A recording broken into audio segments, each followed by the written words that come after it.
संसार में जन्म लिया है, दुख पीछा नहीं छोड़ता। किसी न किसी रूप में दुख, तकलीफ, कष्ट, बीमारी आती ही रहती है।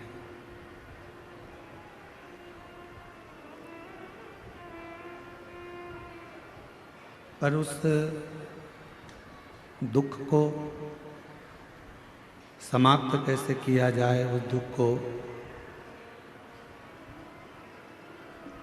कम कैसे किया जाए, उस तकलीफ को, उस बीमारी को समाप्त कैसे किया जाए,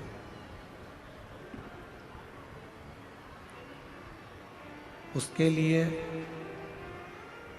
सबसे ज़्यादा जरूरी है भगवान शिव की अविरल भक्ति।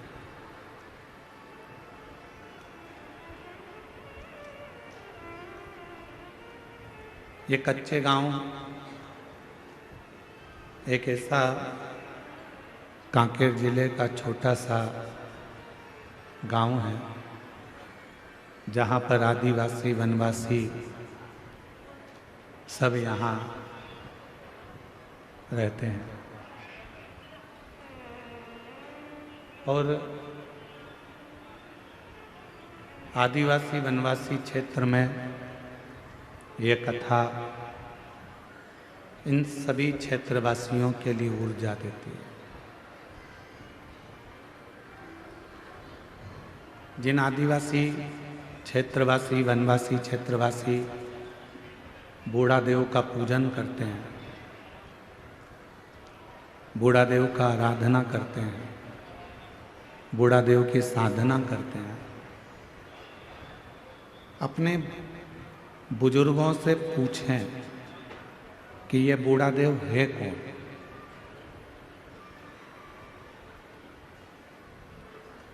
जितने भी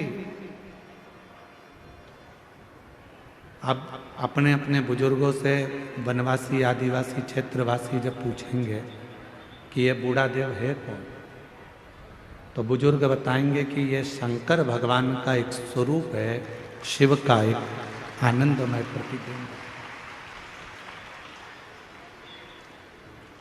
भगवान देवाधिदेव महादेव का एक स्वरूप बूढ़ा देव महादेव के रूप में।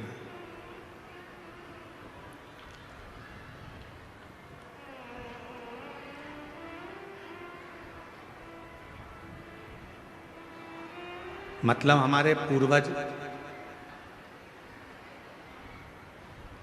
हमारे दादा परदादा, हमारे जितने बुजुर्ग रहे हैं, हमारे जितने पूर्वज रहे हैं, ये सब भगवान शिव की आराधना करते हैं, भगवान शंकर की साधना करते हैं। थोड़ा बीच का जो समय ऐसा रहा जिन समय में भगवान शंकर को लोगों ने दूर कर दिया था,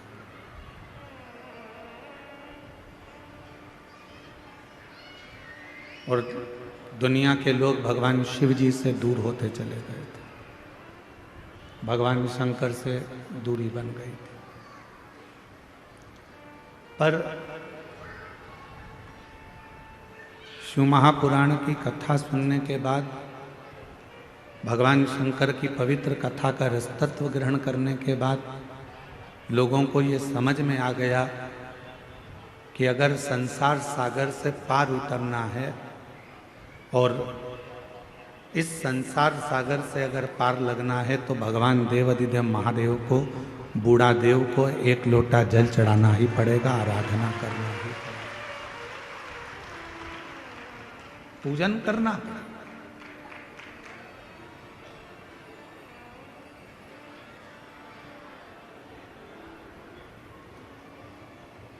हम एक बात आपसे पूछें, उत्तर दीजिएगा कच्चे गांव वाले सब। समुद्र, विशाल समुद्र बड़े बड़े जहाज को डुबो देता है, विशाल समुद्र बड़े बड़े महल को डुबो देता है, विशाल समुद्र वृक्ष, रोड, बिल्डिंग जब अपने वाली पे आ जाए तो समुद्र सब डुबो देता। पर वो विशाल समुद्र के अंदर यदि तेल की एक बूंद गिर जाए तो क्या वो समुद्र उस बूंद को डुबो देता है? जम के बोलो, नहीं। समुद्र में इतनी सामर्थ्यता नहीं है कि वो तेल की एक बूंद को समुद्र डुबो दे। जहाज डुबो देगा, बड़े बड़े शिप डुबो देगा, बिल्डिंग डुबो देगा, वृक्ष डुबो देगा, सब कुछ डुबोने की सामर्थ्यता समुद्र के जल में है। पर समुद्र तेल की एक छोटी सी बूंद को डुबो नहीं सकता। क्यों? इसलिए तेल एकदम हल्का होता है, एकदम हल्का। उसने अपने अंदर भार तत्व को नहीं लिया है। शिव महापुराण की कथा कहती है जैसे समुद्र सबको डुबोने की सामर्थ्यता रखता है पर तेल की एक बूंद को डुबो नहीं सकता है, उसी तरह शिव पुराण की कथा कहती है, भगवान शंकर का चरित्र कहता है कि संसार सागर में आकर सब डूबना है, पर जिसने भगवान शंकर की शरणागति ग्रहण कर ली उसको संसार सागर भी डुबो नहीं पाता।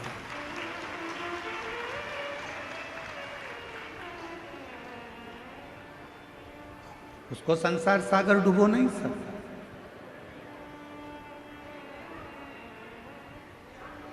संसार सागर में भी आने के बाद यदि भगवान की अविरल भक्ति को धारण करा है, शिव नाम लिया है, भगवान शंकर का भजन किया है, मंत्र जाप किया है, नाम जाप किया है, तो किसी की सामर्थ्यता नहीं है कि वो आपको डुबो दे। अकाल मृत्यु वो मरे जो काम करे चंडाल का, काल उसका क्या बिगाड़े जो भक्त हो महाकाल का। जो शिव का उपासक हो, जो भगवान शंकर की आराधना में डूबा रहता हो, फिर काल उसका कुछ नहीं बिगाड़ सकता।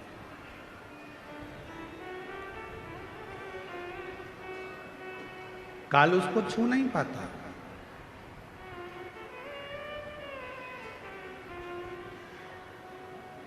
उसको छूना बड़ा कठिन हो जाता है।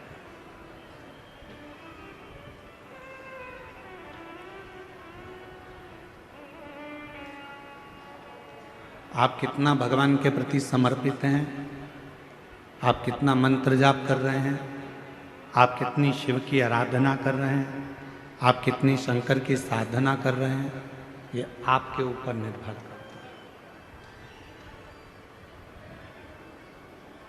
संसार के लोगों की सामर्थ्यता नहीं है कि फिर वो आपको डुबो दे।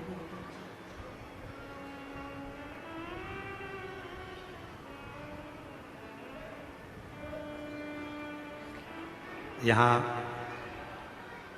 सागर खंडेलवाल जी बैठे हैं रायपुर से। कहाँ बैठे हैं? इन्होंने जब इनके यहाँ कथा हुई तो कथा होने के बाद इन्होंने अपने घर के बाहर एक बहुत बड़ा, लगभग वह स्टेज का आधे भाग में आधा भाग इतना बड़ा श्री शिवाय नमस्तुभ्यम इन्होंने अपने घर के ऊपर लिखा, अंकित करवाया। तो सूचना मिली हमको, फिर हमने इनसे बात करी कि ये श्री शिवाय नमस्तुभ्यम आपने इतना बड़ा लिखवाया, छोटा भी लिख सकते थे, क्यों लिखा? तो सागर खंडेलवाल जी कहते हैं, गुरु जी, आता जाता व्यक्ति चाहे वो जीव हो, जंतु हो, पशु हो, पक्षी हो, चाहे मनुष्य हो, किसी भी रूप में अगर श्री शिवाय नमस्तुभ्यम देखेगा तो वो तर जाएगा, इसलिए उसका विशालतम स्वरूप हमने अंकित कर। विशाल, मैं धन्यवाद देता हूँ आपको बहुत बहुत साथ। बैठिए। एक मंत्र, एक जप, एक साधना, एक आराधना जब हम मूल रूप से ग्रहण करते हैं, मूलतः के साथ जब हम उसको भजते हैं, तो वो हमें सुख देता है, हमें आनंद देता है।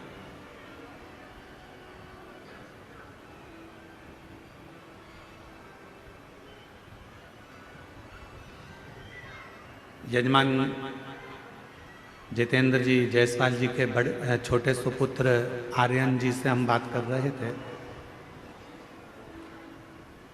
जितेंद्र जी, तो आर्यन से हमने पूछा कि इस क्षेत्र में इतना विशालतम कभी कोई कथा, कोई सत्संग आपके यहाँ हुआ है? तो आर्यन जी बोल रहे थे कि गुरुजी, वो तो बाबा की कृपा है और भोलेनाथ जी ने इस कथा को करवाया, हमको ही नहीं मालूम पड़ रहा कि कैसे कथा चल रही है और कैसे शिव भक्त इसको श्रवण कर। आर्यन, साधुवाद है आपको इस चीज के लिए। तो ये शिव की कृपा के बिना नहीं हो सकता। आप अपन सोचें कि ये अपन कर रहे हैं तो ये नहीं है। मेरा आपकी कृपा से सब काम हो रहा, मेरा आपकी कृपा से सब काम हो रहा। करते हो भोले बाबा, मेरा नाम हो रहा है। करते हो भोले बाबा, मेरा नाम हो रहा है। भोले आपकी कृपा से सब काम हो रहा है। शंभु आपकी कृपा से सब काम हो रहा है। जरूरी नहीं कि जिंदगी में हम आए हैं और हम जैसा सोचें वैसा ही हो। जरूरी नहीं है कि हम संसार सागर में, देखो भगवान ने आपको और हमको जन्म दे दिया, शरीर कैसा देना था ये उसको मालूम। हमारे पूर्व का कैसा कर्म था उसके अनुसार हमारा शरीर मिला। आपको और हमको जो शरीर मिला ये हमारे पूर्व के कर्म के अनुसार। आप सुंदर बनकर जन्मे, भगवान की कृपा है। आपके हाथ भगवान ने दिए, भगवान की कृपा है। आपके पांव भगवान ने दिए, भगवान की कृपा है। नेत्र दिए, भगवान की कृपा है। जिह्वा दी, वाणी दी, भगवान की कृपा है। श्रवण शक्ति दी, भगवान की कृपा है। बुद्धि दी, भगवान की कृपा है। शरीर कैसा देना था यह परमात्मा ने हमारे पूर्व का स्मरण कर कर, पूर्व के खातों को देखकर तब भगवान ने हमको दिया। यहां जितने लोग बैठे हैं, अगर आप में से किसी ने लोन लिया हो तो बैंक वाले पुराना हिसाब देखते हैं। यहां माइंस वाले बहुत काम करते होंगे तो लोन लेना ही पड़ता होगा, है? तो लोन लेते होगे तो पुराना हिसाब देखा जाता है। पहले लिया था, जमा करा कि नहीं करा, इतना पैसा लिया था, उस बैंक से उठाया था। भले तुम दूसरी बैंक से लो लोन, पर वो पूरी बैंक उन टटोली जाती है कि इसने पैसा जमा करा कि नहीं करा, इसने जमा किया कि नहीं किया। बस जैसे बैंक का लोन देने वाला पुराना हिसाब देखता है, उसी तरह हमको जन्म देने वाला भी हमारा पुराना हिसाब देखता है। पुराना हिसाब क्या करा संसार सागर में जाकर? किसी भूखे को भोजन कराया, प्यासे को पानी पिलाया, भगवान का मंत्र जाप किया, नाम जाप किया, किसी को सहायता प्रदान करी, किसी को शिक्षा प्रदान करी, किसी को चिकित्सा प्रदान करी। वो पुराना हिसाब देखता है और पुराना हिसाब देखने के बाद हमारा शरीर देता है। हमारे शरीर में कोई भी थोड़ी सी भी कमी रखता है, समझ लेना हमारा पूर्व का दिया हुआ है। महाराज, कुछ हमने श्रेष्ठ ना करा होगा, श्रेष्ठ।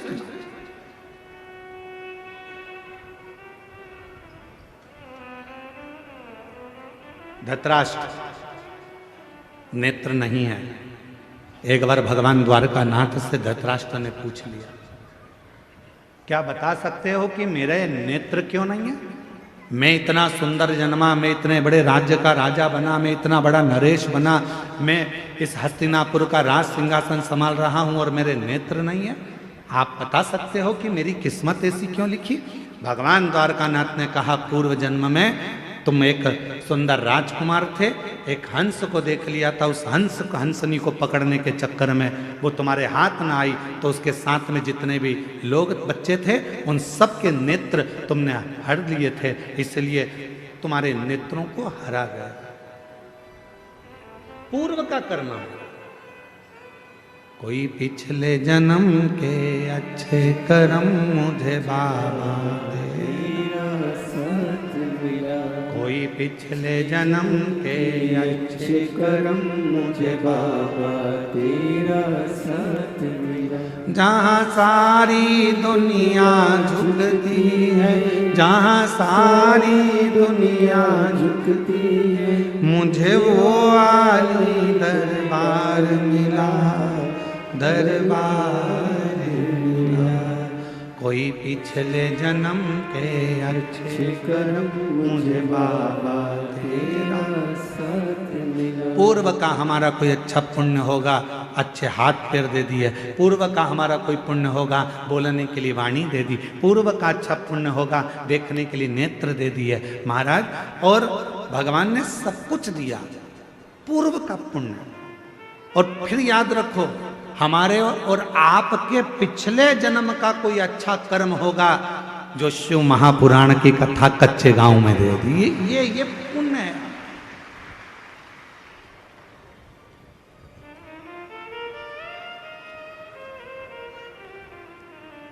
यहां से जाने के बाद भगवान को धन्यवाद देना, तूने बड़ी कृपा करी, हमारे गांव के पास में कथा करवा दी, मैं जाके कथा सुन ली, तूने बड़ी कृपा करी, मेरे दोनों पांव अच्छे चलकर गई, तूने बड़ी कृपा करी, गाड़ी से पहुंच गई, तूने बड़ी कृपा करी, बैठने की जगह भी दे दी, तूने बड़ी कृपा करी, कथा सुनने के लिए कान भी अच्छे दिए। एक आध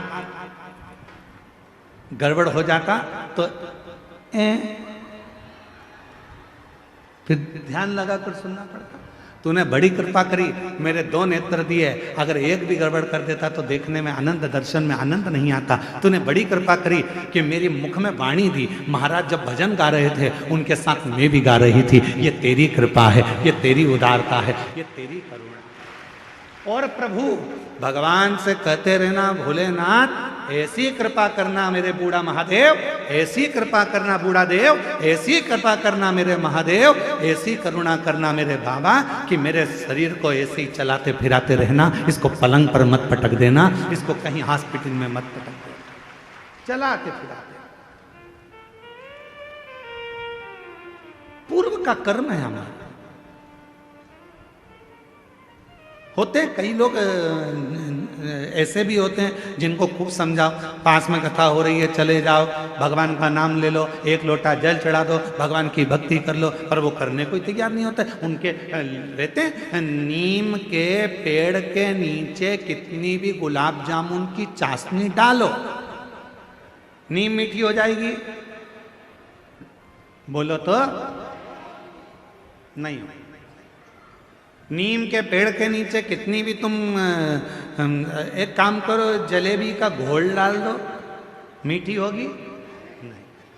चल जान दो। अच्छा, करेले के पेड़ के नीचे, करेले के पौधे के नीचे, करेले की बेल के नीचे आप गुलाब जामुन की चाशनी डालो, रसगुल्ले की चाशनी डालो, क्योंकि वो रसगुल्ला खाने के बाद उसका पानी तो काम आता ही नहीं है। तो एक काम करें अपन कि करेले की बेल के नीचे डाल देते हैं, तो करेला मीठा हो जाएगा।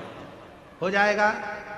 नहीं, करेला करेला ही रहेगा, नीम नीम ही रहेगी। उसको चाहे तुम की कितनी भी गुलाब जामुन की चाशनी डाल लो, चाहे तुम गुड़ डाल लो, शक्कर डाल लो, तुम्हारी मर्जी पड़ जाए जो डाल लो, पर वो नीम नीम रहेगी, कड़वी की कड़वी रहेगी, करेला कड़वा की कड़वा ही रहेगा। उसी तरह अपने गांव में, अपने नगर में, अपने शहर में, अपने मोहल्ले में, अपनी कॉलोनी में, अपने घर में, अपने परिवार में कोई ना कोई एकाध व्यक्ति नीम और करेले जैसा होता ही, उसको कितना ही समझा लो,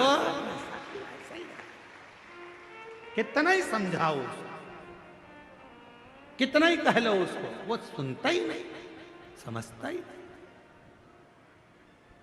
अब कोई कहे कि गुरुजी वो तो हाँ हमारा रिश्तेदार है, हम तो उसको इतना कहते हैं, फिर भी वो भगवान की बुराई करता है, फिर भी शंकर जी की बुराई करता है, फिर भी एक लोटा जल की बुराई करता है। गुरुजी हमारे यहाँ वो आए थे इतने बड़े संत महात्मा, वो भी शिव जी की बुराई कर दिया, वो भी इनने भी ऐसा कर। तो कोई कितना ही समझाए, पर वो नीम नीम रहती है, वो करेला करेला ही रहता है, उसको नहीं समझ में। महाराज उसने शरीर दिया कितना अच्छा, उसको साधु का। उसने जन्म दिया अच्छे घर में, अच्छे परिवार में, अच्छे कुल में, ये उसकी कृपा है। और उसने मौका दिया भक्ति को करने का, भजन को करने का, ये उसकी कृपा है, ये उसकी कृपा। कितना सुंदर कहा है।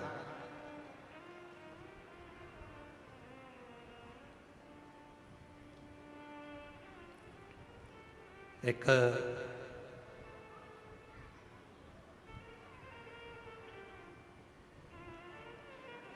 शिव महापुराण में एक बड़ा सुंदर भाव आया है। मां सती, भगवान माता पार्वती और भगवान शिव का एक बड़ा सुंदर संवाद है। अब यह आपके ऊपर निर्भर करता है कि आप उसे कितना ग्रहण करते हैं। एक बार माता पार्वती भगवान शिव जी के साथ में काशी भ्रमण के लिए चली।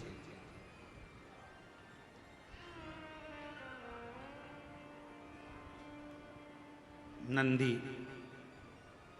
पर बैठकर मां पार्वती जी बाबा भोलेनाथ जी के साथ चली।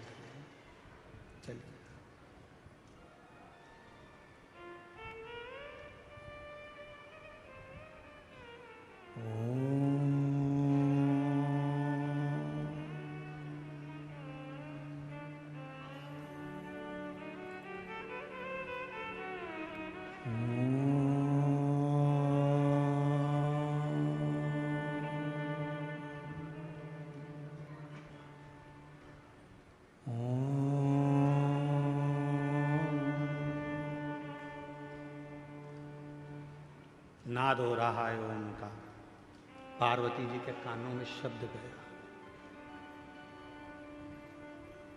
घूम कर देखा मां पार्वती जी ने कहां से आवाज आ रही।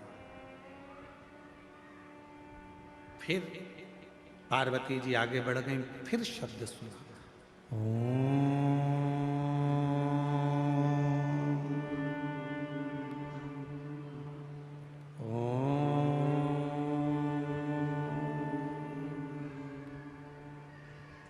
फिर चली। पार्वती जी ने नंदी को रोका, नंदी रुको, जरा ठहरो नंदी। रुका नंदी। शिव जी ने पूछा पार्वती क्या बात है, तुमने नंदी को क्यों रोका है? पार्वती जी कहती है मुझे कोई मंत्र का जाप कर रहा है, कोई मंत्र बज रहा है, और कोई मंत्र का जाप कर रहा है, इसलिए मेरा मन कर रहा है कि एक बार उसको देखूं तो सही कौन मंत्र का जाप कर रहा है।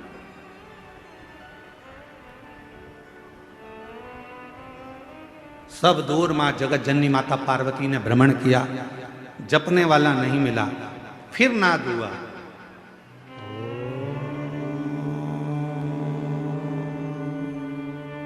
आप भी बोलो साथ में।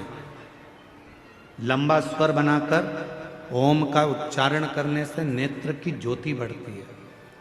लंबा उच्चारण करने से, ओम का नाद करने से बुद्धि में एक अंदर कंपन उत्पन्न होता है, उससे पैरालिसिस की बीमारी, लकवे की बीमारी नहीं होती है। ओम का लंबा उच्चारण करने से अगर शरीर में हाथ पैर में कंपन होता है, चाय का कप या अपनी उंगलियां या हाथ कांपने लगते हैं, तो वो कंपन दूर होता है। आप भी साथ में बोलिएगा, लंबा उच्चारण करना,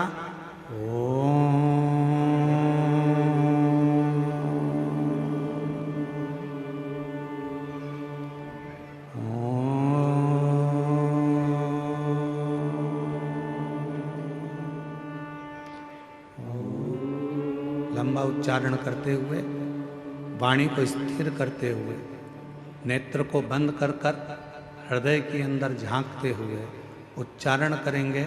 लकवे की बीमारी नहीं होगी, पैरालिसिस नहीं होगा, हाथ का कंपन दूर होगा और बुद्धि तीव्र होगी। साथ में बोलते चले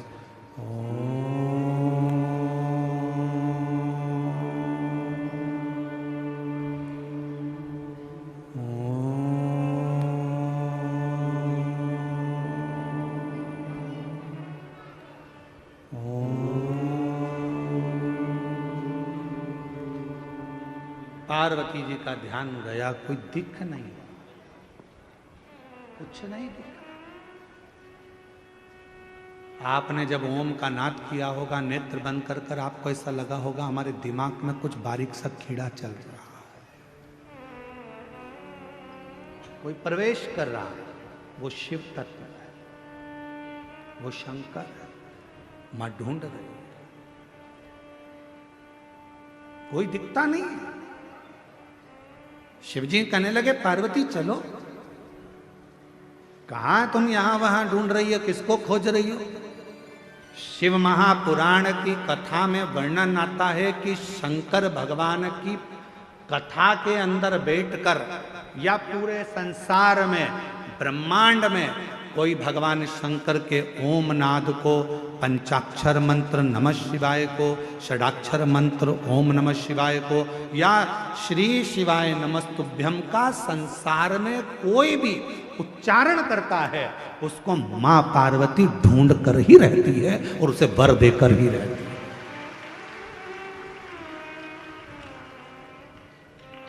मेरी मां जगत जननी उसको वर प्रदान करती है।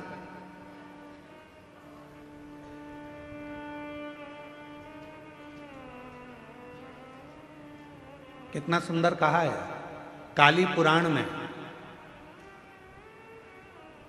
मां काली पुराण में एक वर्णन आता है, जब रक्त बीज को मारने का समय आता है तो मां काली पुराण में वर्णन आता है कि मां आद्य शक्ति से पूछा गया,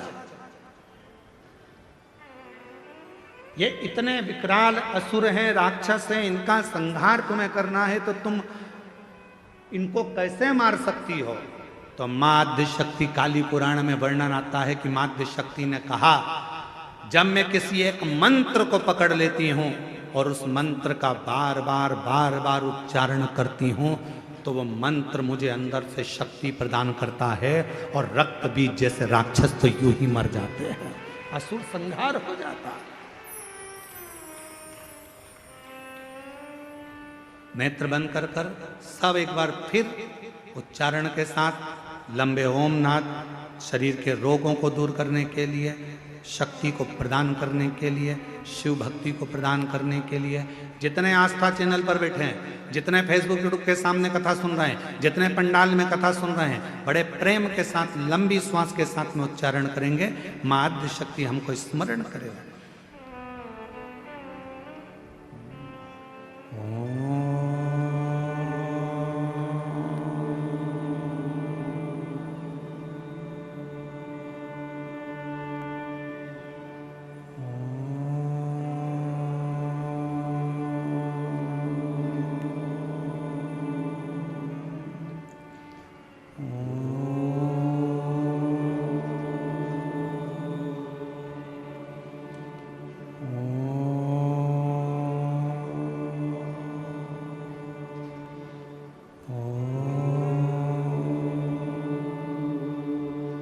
धीरे धीरे अपने नेत्रों को खोलें। शिव नाम का स्मरण सुख प्रदान करता है। सुख, एक शक्ति, एक बल, एक ऊर्जा भगवान के नाम। काली पुराण में कहा मां आद्य शक्ति दुर्गा भवानी ने कि मैं रक्त बीज असुर का संहार तो भगवान के नाम के उच्चारण से कर देती हूं। याद रखना, दुनिया के लोग पूछते हैं श्री शिवाय नमस्तुभ्यम में क्या है, श्री शिवाय नमस्तुभ्यम बोलने से क्या होता है, श्री शिवाय नमस्तुभ्यम दरवाजे पर लिखने से क्या होता है, श्री शिवाय नमस्तुभ्यम अपनी गाड़ी पर लिखवाने से क्या होता है, श्री शिवाय नमस्तुभ्यम अपनी फैक्ट्री पर लिखवाने से क्या होता है, श्री शिवाय नमस्तुभ्यम अपनी दुकान पर लिखवाने से क्या होता है। शास्त्र कहता है तुम्हारी जिंदगी में अगर दुख प्रवेश कर रहा होगा तो वो मंत्र को पढ़ते से ही बाहर निकल जाएगा, भीतर प्रवेश नहीं करेगा। मंत्र में वो बल होता है, मंत्र में वो शक्ति होती है। श्री शिवाय नमस्तुभ्यं, श्री शिवाय नमस्तुभ्यं, श्री शिवाय नमस्तुभ्यं। बोलो बोलो सब बोलो, श्री शिवाय नमस्तुभ्यं, श्री शिवाय नमस्तुभ्यं, श्री शिवाय नमस्तुभ्यं। उस मंत्र का उच्चारण करना मूल हो जाता है। पार्वती मैया ढूंढ रही हैं, कोई मिलता नहीं है। शिवजी उनको ले गए काशी में एक स्थान पर, तट पर माँ गंगा के बैठ गए। शंकर भगवान को नमन कर कर माँ पार्वती जी वहां से चल दी और पार्वती मैया भ्रमण करने के लिए गई, ढूंढने के लिए गई। जो मंत्र जप रहा था, जो मंत्र का उच्चारण कर रहा था, जो मंत्र को पढ़ रहा था, वो कौन है, कहाँ है, दिखता नहीं है। माँ उस पार्वती मैया उस काशी खंड के अंदर, माँ काशी की नगरी में उस जीव को ढूंढ रही हैं, जो उच्चारण कर रहा है, जो जप रहा है, मंत्र का उच्चारण कर रहा है। और तभी पार्वती मैया भ्रमण करने के लिए निकली। ढूंढते ढूंढते ढूंढते ढूंढते माँ आद्य शक्ति, माँ जगत जननी, माँ पार्वती जी उस व्यक्ति को देख, वो मिल गया। जो मंत्र का जाप कर रहा था वो मिल गया, जो मंत्र का उच्चारण कर रहा था वो प्राप्त हो गया, जो मंत्र को भज रहा था मिल गया।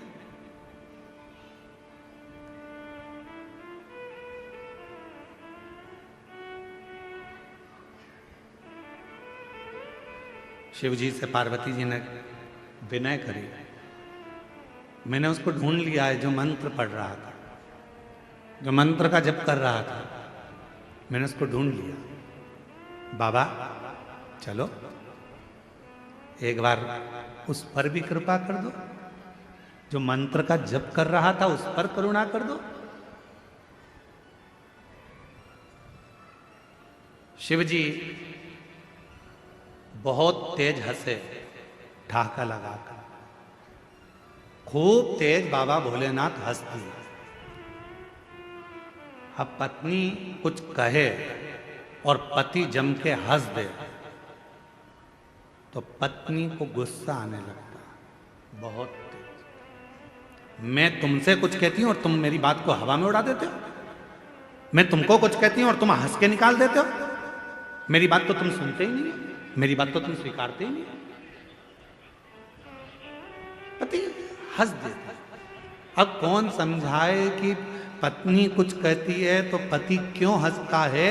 उसका एक कारण है कि धर्म पत्नी की बात पर पति इसलिए हंसता है कि तू कोई सी छोटी छोटी बात को अपने माइंड में क्यों लेती है।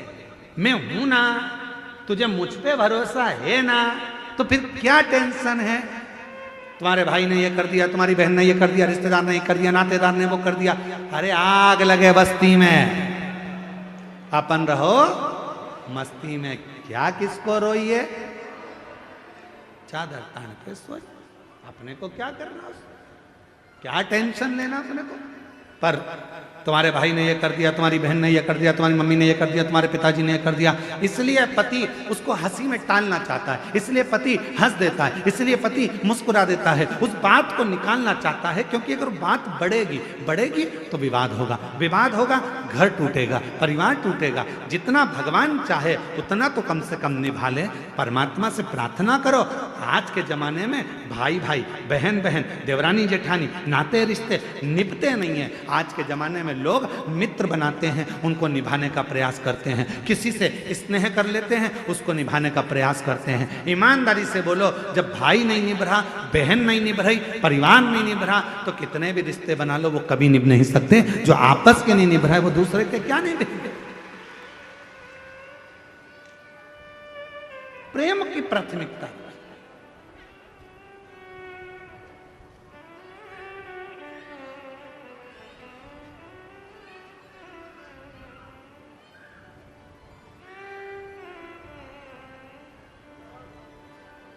हमारे यहाँ कुबेरेश्वर बाबा के पवित्र धाम में कई लोग आते हैं, साथ में बर्तन भी लाते हैं, आटा भी लाते हैं, दाल भी लाते हैं, चावल भी लाते हैं, और पीछे बेलपत्री की जहाँ वाटिका है, वहाँ जहाँ बट वृक्ष है, वहाँ कहीं पर भी बैठकर अपना भोजन बनाते पाते, परिवार के साथ बैठकर भोजन करते। उनको देखकर हमें बड़ी प्रसन्नता होती है।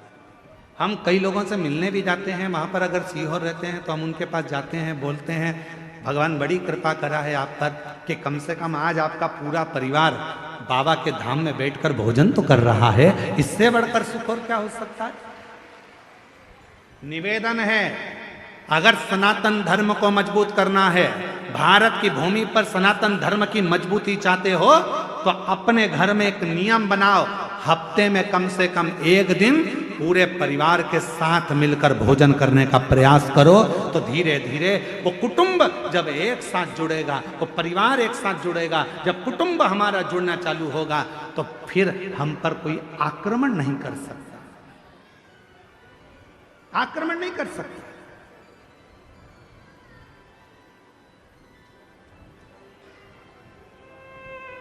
पहले ऐसा नियम था, जिसका बड़ा घर होता था ना, उससे लोग झगड़ा कम करते थे। पहले देख लेते थे कितने भाई हैं, 9, उनके बच्चे कितने हैं, सबके मिला के 12।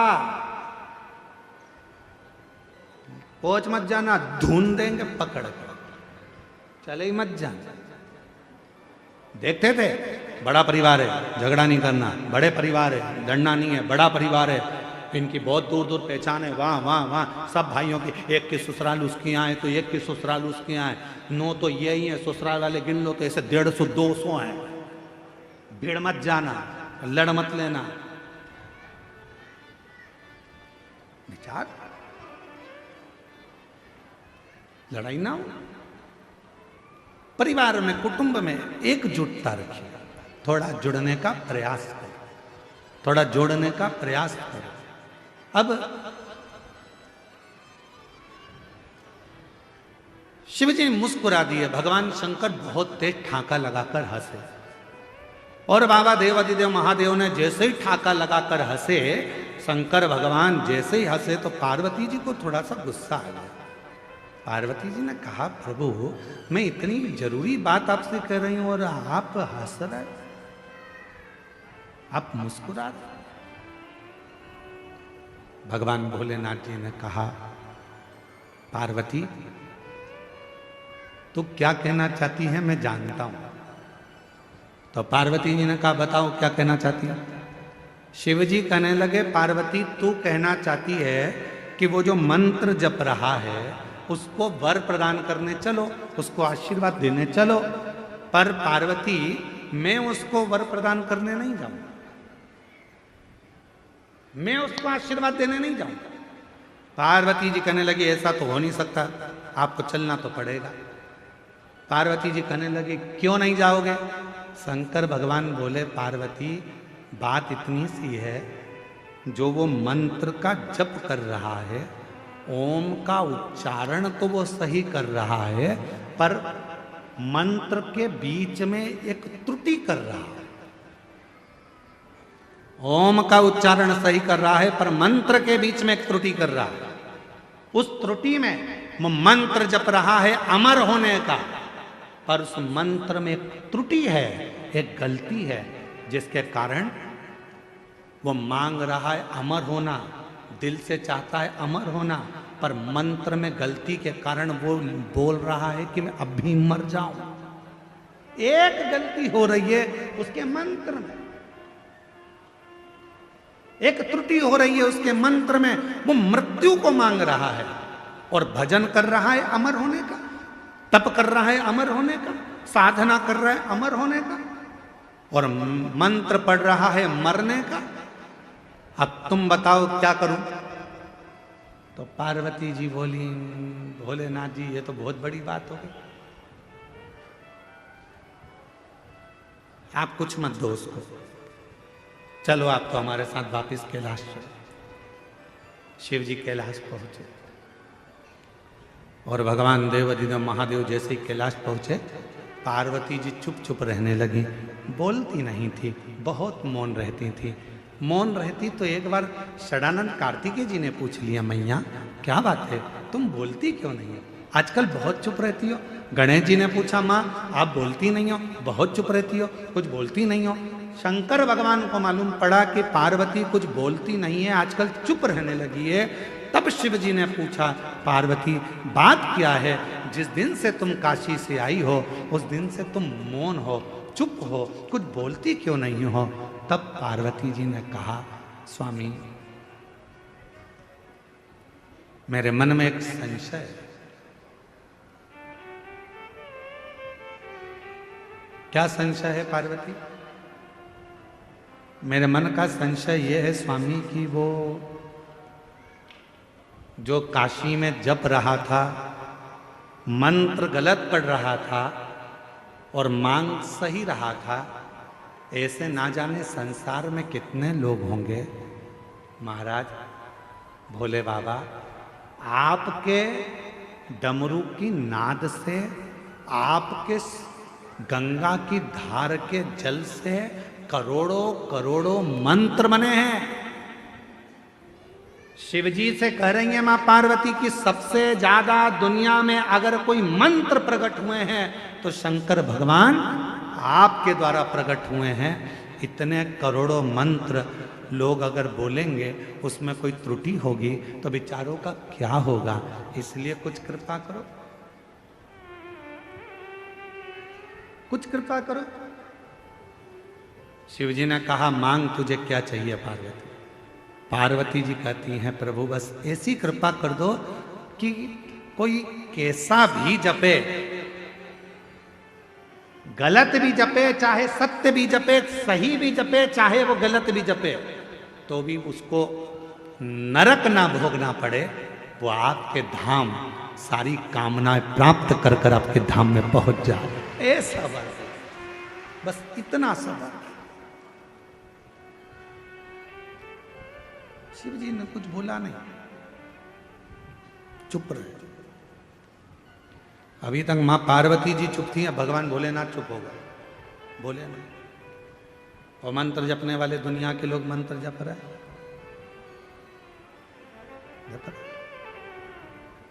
ओम नमः शिवाय, ओम नमः शिवाय, ओम नमः शिवाय, नमः शिवाय, हरिहर नमः शिवाय, गोरा नमः शिवाय, हरिहर नमः शिवाय, गोरा नमः शिवाय, ओम नमः शिवाय, ओम नमः शिवाय। जपने वाले जप रहे हैं, भजन करने वाले भजन कर रहे हैं, मंत्र बोलने वाले मंत्र कर रहे हैं, साधना करने वाले साधना कर रहे हैं। शिव जी मौन हो गए, पार्वती जी से रहा नहीं गया, भोले बाबा के पास एक लोटा जल चढ़ाकर बोली, आप चुप हो जाओगे तो हम कहाँ जाएंगे, कृपा करो, कुछ तो करुणा करो। शिव जी ने कहा, पार्वती क्या दूं मैं, क्या दूं, क्या दूं, बस कृपा कर दो, थोड़ी सी, थोड़ी सी।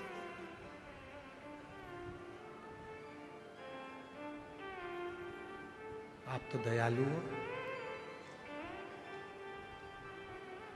पार्वती जी ने कहा, मैंने मेरे पिता हिमालय राज के मुख से सुना था, शंकर भगवान के शिवलिंग का भी अगर कोई स्पर्श ना कर पाए, पार्वती जी कर रही हैं, हिमालय राज के मुख से, मेरे पिता के मुख से सुना था, यदि कोई भगवान शंकर के मंदिर में जाकर भगवान शंकर के शिवलिंग का स्पर्श भी ना कर पाए, और यदि वो अपने घर से एक लोटा जल लेकर जाए और दोनों हाथों से जब उस लोटे को पकड़ता है, एक लोटे जल को वो जब दोनों हाथों से पकड़ता है, तो उसके हाथ की रेखाएं कितनी भी विपरीत हो, जल चढ़ते से ही वो रेखा सीधी हो जाती है। कितनी भी विपरीत क्यों ना, सारी समस्या का हल एक लोटा जल। एक पत्र है, देखिए,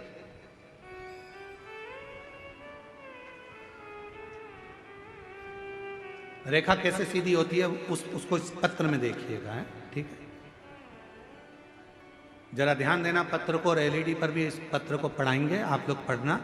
आस्था चैनल पे एलईडी पर नहीं चल रहा है, पत्र चल रहा है, एलईडी पे चलेगा। मैं ललिता बाई साहू, ग्राम संबलपुर। पत्र को आप लोग आस्था चैनल पे भी पढ़ सकते हो, बड़े ध्यान से पत्र का स्मरण करिएगा। कहीं बैठी हो, मैं ललिता बाई साहू, ग्राम संबलपुर, जिला कांकेर, छत्तीसगढ़ की रहने वाली। कहीं बैठी हो तो हाथ हिला सकती हैं, अगर कहीं बैठी हो तो हाथ हिला सकती हैं। हाथ हिलाओ एक बार, हाँ दिख गए हो, आ जाओ, एक बेलपत्र ले जाना, आ जाइए, धीरे धीरे आओ। मैं ललिता बाई साहू, ग्राम संबलपुर, जिला कांकेर, छत्तीसगढ़ की रहने वाली हूँ। मेरे गले में गठान हो गया था, जिसे मैंने धमतरी की हॉस्पिटल में दिखाने के बाद उन्होंने कहा कि ये कैंसर हो सकता है बोलकर हम रायपुर चले गए, और रायपुर में जाकर रायपुर में भेजा गया, जहां मैंने कान के पास में से टुकड़ा निकाला गया, छोटा सा ऑपरेशन कर कर कान के पास से टुकड़ा निकालकर उसे मुंबई भेजा गया, जिसमें चेक कराया गया तो कैंसर की पुष्टि हो गई कि मुझे कैंसर बताया गया। अब करूं तो करूं क्या? डॉक्टरों ने कहा कि इस कैंसर की जांच हो गई है, गठान को निकालना पड़ेगा, खर्चा आएगा लगभग 60,000 रुपए का बोला गया। मेरे पास पैसा नहीं था, क्या करें तो करें क्या? तब किसी के कहने पर बाबा देवाधिदेव महादेव पर जल चढ़ाना प्रारंभ करा और भगवान भोलेनाथ पर भरोसा करा। किसी ने कहा टीवी पर आस्था चैनल पर कथा आती है, सुनो। हमने कथा सुनना प्रारंभ करा। गुरुदेव टीवी के माध्यम से कथा सुनी, एक लोटा जल शिवलिंग पर अर्पित करना चालू करा, जल का सेवन करना शुरू करा, पीना चालू करा, और 3 से 4 महीने में मेरा पूरा रिपोर्ट नेगेटिव आ गया। मैं बाबा को यहाँ प्रणाम करने के लिए, मेरा कैंसर पूर्ण तरह से समाप्त हो गया। ये जिंदगी में पहली बार ऐसा देखा। क्या करता है शिव? आप भगवान, उन्होंने लिखा है, हम रिपोर्ट भी लगा रहे हैं इसके अंदर, पूरी रिपोर्ट भी लगा कर भेजी। और तेरी कृपा का क्या है भरोसा, कब किस पर हो जाए, जरा सी हम पर कर दो, जरा सी। आप शिव जी के मंदिर जा रहे हैं, भगवान शंकर के मंदिर में जाकर लोटा जल चढ़ा रहे हैं। शंकर भगवान के शिवलिंग का यदि आप स्पर्श भी ना कर पाए, कोई बात, स्पर्श भी ना कर पाए तो कोई बात नहीं है। आप भगवान शंकर के शिवलिंग पर जल चढ़ाने के लिए जब लोटा भर कर लेकर जाते हैं, अपना हाथ में, अपने घर से जब लोटा लेकर जाते हैं जल चढ़ाने के लिए, उस लोटे पर अपना हाथ आता है। देखो हाथ के निशान बड़े काम आते हैं, बड़े काम।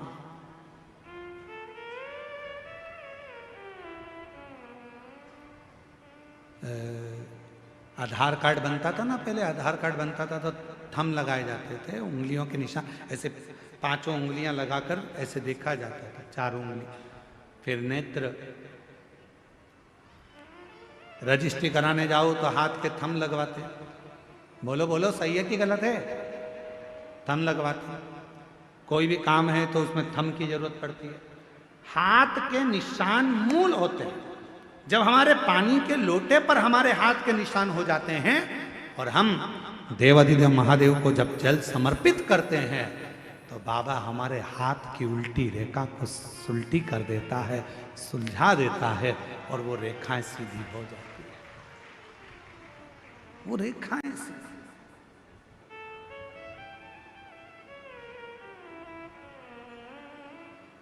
क्या नहीं देता शिव, क्या नहीं प्रदान करता। रेखा कैसे नहीं सुधरती। एक पत्र और है, देखो जरा कितना सुंदर पत्र है, वो भी देखिए।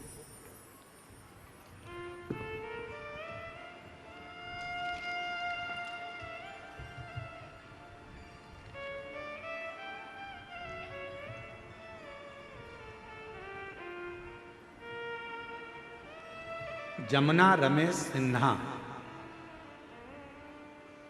जरा गांव का नाम बोलो पढ़ के।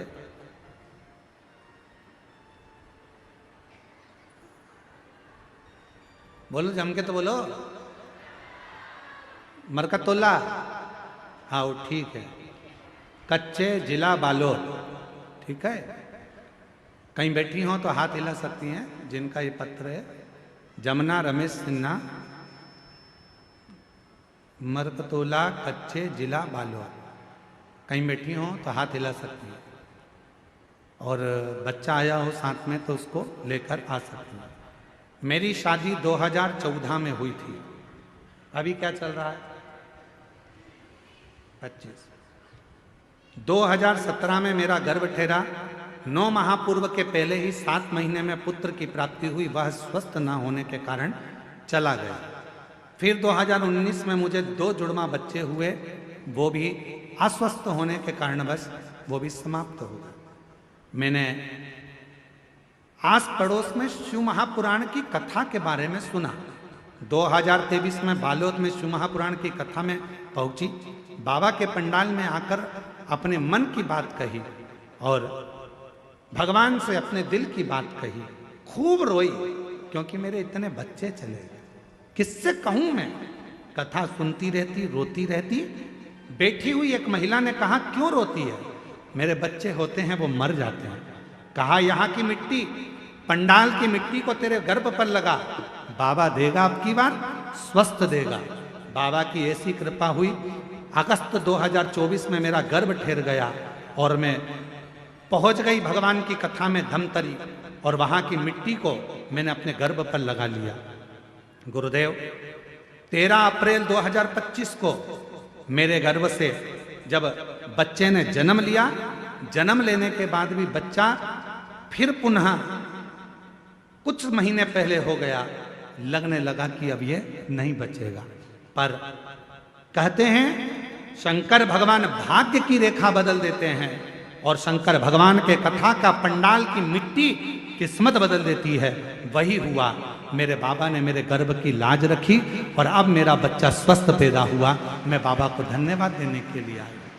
शिव तत्व किसको कहते? कहीं बैठी हो तो एक बेलपत्र लेने के लिए आ सकते हैं।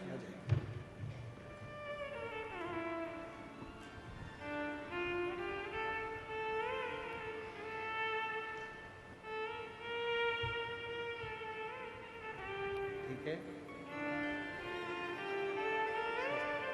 खाली न जाता कोई दर से तुम्हारे, खाली न जाता। जोरदार ताली बजाओ।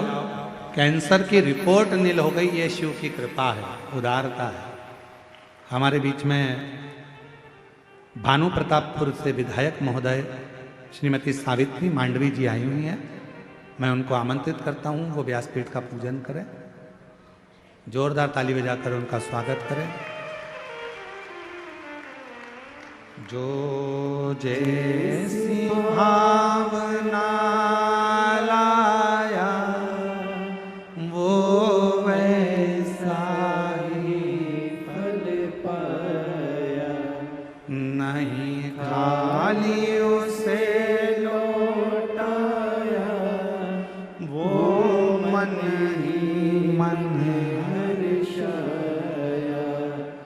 और कर दिया माला मान काशी वाले लुटा दिया भंडार काशी वाले ने लुटा दिया। भंडार काशी वाले कृपया कम लोग आए, केवल विधायक महोदय के साथ में 1-2 लोग आए, उसके सिवाय ज्यादा लोग ना आए। कर दिया माला मार काशी वाले ने जो जैसी भावना लाया वो वैसा ही फल पाया। नहीं खाली उसे लौटाया वो मन ही मन हर्षाया। कर दिया मारा माल काशी वाले ने लुटा दिया भंडार काशी वाले ने। कर दिया माला माल काशी वाले ने कर दिया माला माल काशी वाले ने लुटा दिया भंडार काशी वाले ने कर दिया माला माल काशी वाले ने लुटा दिया भंडार काशी वाले ने। एक बार जोरदार ताली बजाएं माननीय विधायक महोदय।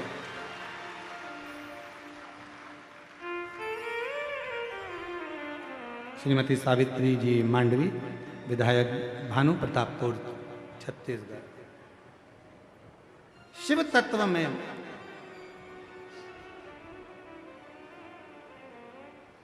भगवान देवाधिदेव महादेव की सेवा में, भगवान शंकर की अविरल भक्ति में, शिव जी को 1 लोटा जल चढ़ाने में, शिव महापुराण की कथा पंडाल में सुनने में,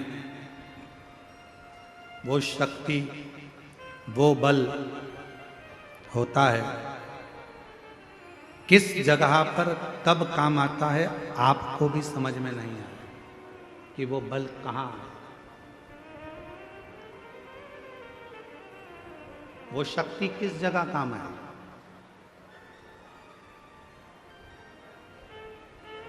जरा उत्तर दीजिएगा, आप लोगों से पूछें, आप लोगों ने आज भोजन करा है? घर पे खाना खाया कि नहीं खाया? जम के तो बोलो खाया। ठीक है। 4 महीने पहले खाना खाया था? जम के तो बोलो खाया। 4 महीने पहले 6 तारीख को आपने क्या खाया था? किसी को याद है क्या? नहीं। हमसे पूछोगे तो हमको भी याद नहीं। ठीक है, जैसे आप हो वैसे हम भी हैं। हम ऐसा संकोच बस कर बोलना मत ही 1%, बिल्कुल संकोच में मत बोलो। आप तो उत्तर दो हमारे जैसे हो और हम तुम्हारे जैसे। आज खाना खाया? खाया। 4 महीने पहले 6 तारीख को आपने क्या खाया था? ना हमको याद ना आपको याद। पर 4 महीने पहले 6 तारीख को जो तुमने खाया था, हमने खाया था, वो हमारे शरीर में रक्त बनकर आज भी घूम रहा है। जो खाया था, जो बेकार था, वो तो निकल गया, पर उसकी जो बूंद बूंद रक्त बनी वो हमारे शरीर में आज भी घूम रही है। आज भी घूम रही है वो बूंद हमारे शरीर में। आज भी रक्त की बूंद भ्रमण कर रही है। कितने महीने पहले की? जम के बोलो। 4 महीने पहले जो खाया था, उसके खाए हुए भोजन से, ग्रहण करे हुए भोजन से जो रक्त बना था, उस रक्त की बूंद हमारे शरीर में आज भी भ्रमण कर रही है, घूम रही है, शरीर को ऊर्जा दे रही है।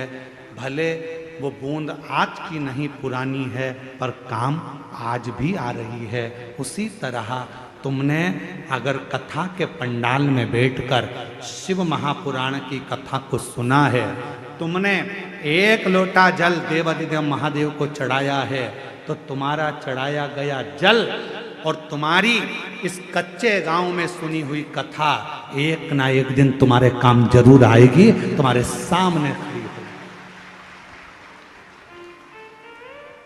एक दिन वो तुम्हारे सम्मुख में आएगी, जब तुम्हारी दुख की कोई घड़ी होगी, कोई पल, कोई क्षण, कोई कष्ट का होगा, कोई तकलीफ का होगा, तब तुम्हारे को याद आएगा मैंने कच्चे गांव में कथा सुनी है।